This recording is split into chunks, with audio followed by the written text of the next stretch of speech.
KPK tengah mengusut kasus dugaan korupsi pengadaan bansos presiden. Dugaan bansos yang dikorupsi terjadi pada tahun 2020 lalu saat penanganan pandemi COVID-19. Merespon hal itu, Presiden Joko Widodo mempersilahkan KPK untuk mengusutnya, meski kasus tersebut terjadi 4 tahun silam. Yang KPK mengusut bansos 2020 seperti apa, Pak? Tanggapannya? Ya itu saya kira tindak lanjut dari peristiwa yang lalu ya. Silahkan diproses hukum sesuai dengan kewenangan yang dimiliki oleh aparat hukum. Ya. Sementara itu, KPK memastikan terus mengusut kasus korupsi pengadaan bansos presiden yang terjadi tahun 2020 lalu. Juru bicara KPK, Tessa Mahardika bilang, dalam kasus ini modus pelaku diduga mengurangi kualitas komponen bansos untuk kepentingan pribadi dan merugikan negara hingga 125 miliar rupiah. Bantuan yang sedang dilakukan penyidikan adalah yang salah satunya yang diberikan oleh Bapak Presiden kepada masyarakat. Terkait isi dari bansos itu sendiri bervariatif, mulai dari beras, minyak goreng, ada biskuit dan beberapa sembako lainnya. Terkait nilai pengadaan yang sedang disidik masih berproses, jadi akan kami update di kesempatan berikutnya. Kasus korupsi bansos terjadi saat KPK menggelar operasi tangkap tangan pejabat Kemensos yang menyeret Mensos kala itu Juliari Batubara pada tahun 2020. Sebelumnya, pemerintah menganggarkan dana untuk pengadaan bantuan sosial atau bansos setiap tahunnya. Tahun 2019, total anggaran dalam APBN mencapai 97,6 triliun rupiah. Tahun 2020, total anggaran dalam APBN mencapai 125,6 triliun rupiah. Sementara tahun 2021 dan 2022, total anggaran dalam APBN masing-masing mencapai 156,44 triliun rupiah dan 142,43 triliun rupiah. Di tahun 2023 dan 2024, total anggaran dalam APBN masing-masing mencapai 143,57 triliun rupiah dan 152,3 triliun rupiah. Bansos sejatinya sudah dianggarkan dalam APBN untuk masyarakat yang membutuhkan. Namun pengurangan komponen maupun korupsi bansos mencederai rasa keadilan masyarakat dan harus diproses hukum. Tim Liputan Kompas TV. Presiden Joko Widodo mempersilahkan KPK untuk mengusut dugaan korupsi bantuan sosial pada pengadaan bansos presiden tahun 2020 silam. Lantas apa saja tindakan yang diminta pemerintah atas kasus bansos yang menyeret nama ex-Mensos Juliari Batubara? Kita akan perbincangkan bersama dengan tenaga ahli utama KSP Ali Mokhtar Ngabalin dan peneliti Putkat UGM Zainur Rahman. Selamat malam Bung Ali juga Mas Zainur. Selamat malam, Zainur, Rizka, Assalamualaikum, selamat malam. Waalaikumsalam warahmatullahi wabarakatuh. Selamat malam, saya ke Bang Ali dulu. Kalau bedanya kan ini sebenarnya beririsan dengan kasus 2020 ya, sebelumnya distribusi, sekarang diusut soal pengadaan. Nah, sebenarnya kalau Istana melihatnya apa? Di mana celahnya? Ya, yang pasti bahwa dalam kaitannya dengan upaya-upaya penegakan hukum atau dalam upaya untuk dan atas nama negara, kemudian seperti KPK, kayak kemarin itu kan wartawan mendadak aja langsung tanya kepada Presiden. Ya, tidak ada urusan bagi Presiden, bagi pemerintah, kalau ini adalah upaya untuk menegakkan hukum atau untuk bisa mengungkapkan rasa keadilan, kemudian di mana urusan-urusan yang terkait dengan penyelewengan terhadap anggaran pendapatan belanja negara, hak-hak masyarakat yang harus mendapatkan bagian dari bantuan sosial Presiden kemarin. Monggo Presiden mempersilahkan itu seluas-luasnya supaya publik juga bisa tahu ya, jangan sampai nanti ada lagi yang memberikan penilaian dengan berbagai framing pemberitaan lain-lain kepada Presiden. Karena mereka bertanya kepada Presiden, maka Presiden menjawab seperti itu. Bang Ali, kalau dari 2020 sampai sekarang dengan kasus ini evaluasinya apa sih? Evaluasi untuk menutup celah korupsi, terutama soal bansos. Ya, jadi ini kan seperti kami di kantor staf presiden, Bapak Jenderal Muldoko itu salah satu tugas yang sekarang kami siapkan di kantor staf presiden itu adalah memberikan laporan penuh terhadap baik di periode 5 tahun kemarin maupun periode yang sekarang ini. Satu di antara yang sedang juga kami tulis, kami persiapkan bahan-bahannya, di antaranya adalah seperti bantuan-bantuan sosial yang dikeluarkan oleh Bapak Presiden. Dengan begitu juga ketika KPK ini kan pengembangan dari kasus 2020, 2022, it's okay. KPK dan Bapak Presiden mempersilahkan, silakan. Yang meskipun sesungguhnya kan tidak perlu juga, tapi karena wartawan bertanya, kemudian Presiden harus menjawab seperti itu dalam fungsi kedudukan KPK sebagai institusi yang diberikan kewenangan oleh Undang-Undang Dasar 1945 dalam kerja-kerja nyatanya. Oke, nah kalau untuk menganalisis tentu lebih leluasa dari sisi Mas Zainur. Nah celahnya sejauh ini dari mulai distribusi juga pengadaan karena ini masih beririsan dengan kasus yang menyeret Mensos Juliari Batubara, di mana Mas Zainur?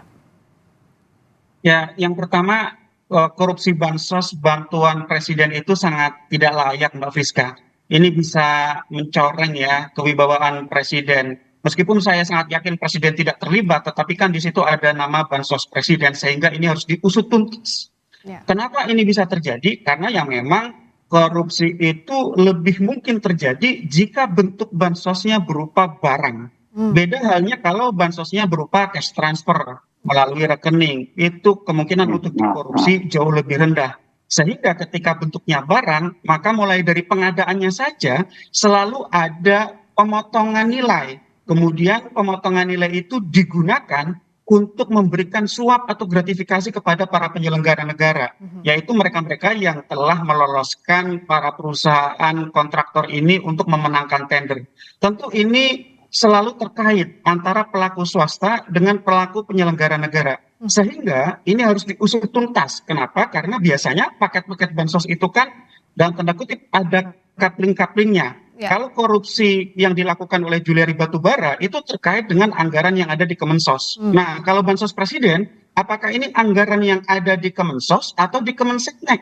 Ini juga harus dijelaskan kepada publik sehingga nanti KPK harus melakukan pendalaman. Apakah ada penyelenggara negara yang ikut menikmati korupsi ini bisa meminta bantuan misalnya aliran dana kepada PPATK untuk men-tracing kemana saja dana yang digunakan oleh Ivo tersangka itu diperuntukkan selain untuk produksi, tetapi juga ada kemungkinan juga biasanya untuk suap atau gratifikasi kepada penyelenggara negara yang di kasus sebelumnya itu diberikan kepada Juliari Batubara dan kawan-kawan, Mbak Friska. Nah, mungkin Bang Ali bisa bantu juga menjelaskan, karena kan sejauh ini skema bantuan sosial itu ada yang BLT, ada yang bantuan berupa barang. Nah, barang ini kan biasanya di Kementerian Sosial. Nah, untuk kasus ini kalau dari KSP melihatnya duduk perkaranya memang murni di bawah Kementerian Sosial tahun 2020, Bang Ali.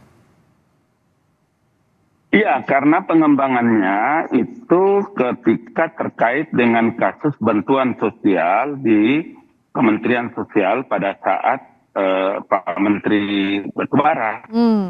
Jadi baik dalam bentuk barang yang tentu saja dengan sungguh-sungguh Bapak Presiden begitu tulus melihat masyarakat yang dalam kondisi yang luar biasa sangat memprihatinkan. Orang kan banyak menyoroti tentang bantuan sosial, presiden cawe-cawe macam-macam lah istilahnya ya. Tapi kan fakta di lapangan kan masyarakat, rakyat kita ini kan banyak yang memang harus mendapatkan dukungan dan bantuan dari pemerintah. Karena itulah kebijakan-kebijakan, keputusan anggaran di Dewan Perwakilan Rakyat Republik Indonesia, kemudian sampai kepada Presiden Joko Widodo, beliau mengambil kebijakan untuk bisa membagi-bagi bantuan sosial. Meskipun kita tahu bahwa kemarin itu luar biasa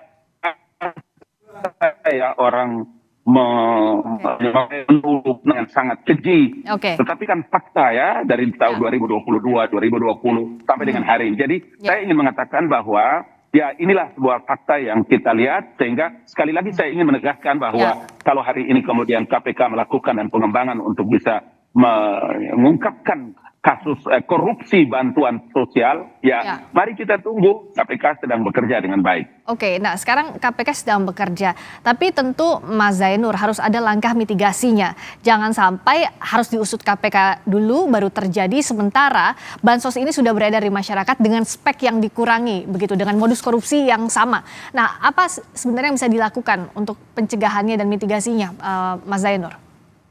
Iya Mbak Friska, bansos barang itu dari hulu sampai hilir sangat riskan terjadinya korupsi.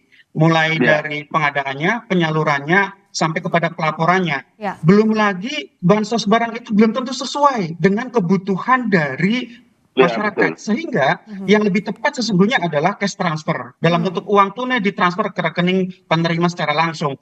Itu nanti akan lebih tepat, ya, dan juga minim risiko korupsi. Masyarakat akan butuh apa? Itu tinggal belanjakan, gitu ya. Sehingga, gitu ya, ini tentu harus menjadi masukan berarti untuk Seknek, untuk KSP, untuk Presiden, agar Presiden, ya, menurut saya perlu mempertimbangkan jangan lagi menggunakan pendekatan bansos dalam bentuk barang, tetapi kembalilah kepada konsep yang paling aman menggunakan cash transfer itu. Nah, ini kita lihat ya, meskipun di Kemensos itu sekarang sudah beralih ke cash transfer, tapi kita lihat di Presiden itu masih ada bansos-bansos atau minimal goodie bag yang kita lihat masih dibagi-bagikan oleh Presiden dalam bentuk barang begitu ya. Itu sekali lagi saya katakan tanpa mengurangi penilaian kita bahwa Presiden itu peduli, itu resiko terjadinya korupsi. Karena apa? Karena itu tadi sangat riskan, mulai dari pengadaannya saja itu sudah speknya diturunkan begitu ya. Ya. Jumlah nilai atau kuantitas barangnya juga dikurangi. Belum tentu juga barang itu sesuai dengan kebutuhan masyarakat. Masyarakat butuhnya misalnya A kemudian diberikan B. Sehingga sekali lagi ya, kalau memang Presiden peduli gitu ya dan ingin mencegah terjadinya bentuk-bentuk penyelewengan, penyalahgunaan, kebocoran, maka ubahlah dari barang menjadi cash transfer. Itulah yang paling penting. Yang kedua tentu adalah pengawasan. Ya. Ketika terjadi COVID-19, itu pengawasan hampir tidak ada yang berjalan. Pengawasan internal, pengawasan eksternal, termasuk ketika bansos itu diatasnamakan bansos Presiden. Itu Ya. tidak ada desain pengawasan yang berarti sehingga hampir tanpa pengaman gitu ya. Kita lihat kemudian dilakukan OTT terhadap KPK, terhadap Menteri Sosial waktu itu Juliari Batubara. Dan ingat, kami dari Paket masih punya catatan bahwa paket-paket pekerjaan yang diduga ada problem itu tidak sekadar yang sudah diusut oleh KPK kemudian mengakibatkan Juliari Batubara kemudian divonis bersalah. Ya. Masih ada paket-paket bansos lain yang ini juga harus dikembangkan oleh KPK agar apa? Agar ya segala bentuk korupsi yang terjadi di masa pandemi COVID-19 itu bisa diungkap. Selain juga potensi korupsi di bidang kesehatan, mulai Ya. dari pengadaan alkes dan juga Begini. lain-lain di sekitar. Ya. Zainur. Oke, nah ini Ya, bisa ya. dijawab soal Zainur. Mas Ali, sama Bang Ali. Bang Ali, Ya. tadi kan ada masukan gimana kalau bentuknya cash transfer full, tapi kan itu juga bukan tanpa risiko. Dan yang kedua pengawasannya seperti apa? Oke. Iya. Begini, di LKPP itu memang ini tidak juga gampang-gampang, Bung. Saya setuju beberapa masukan, iya saya setuju itu. Di LKPP kami ini juga melakukan berbagai kajian, melakukan berbagai macam rumusan-rumusan. Kan kita tahu di LKPP itu kan dia punya tugas. Kami koordinasi terus, mempunyai tugas untuk melaksanakan pengembangan dan perumusan kebijakan pengadaan barang dan jasa pemerintah. Jadi karena begini, LKPP itu kan merupakan satu-satunya lembaga pemerintah yang mempunyai tugas seperti yang tadi saya kemukakan, sehingga beberapa masukan iya saya setuju dengan Anda ya, Zainur. Ini materi yang sering bawakan di teman-teman di pemerintah, di lembaga strategis. Jadi saya balikin lagi ke basic fundamentalnya. Bukan sosialisasi dan nanti di tengah-tengah masyarakat. Jangan cara-cara ini adalah cara-cara terpenting yang untuk harus dilakukan di tengah-tengah masyarakat.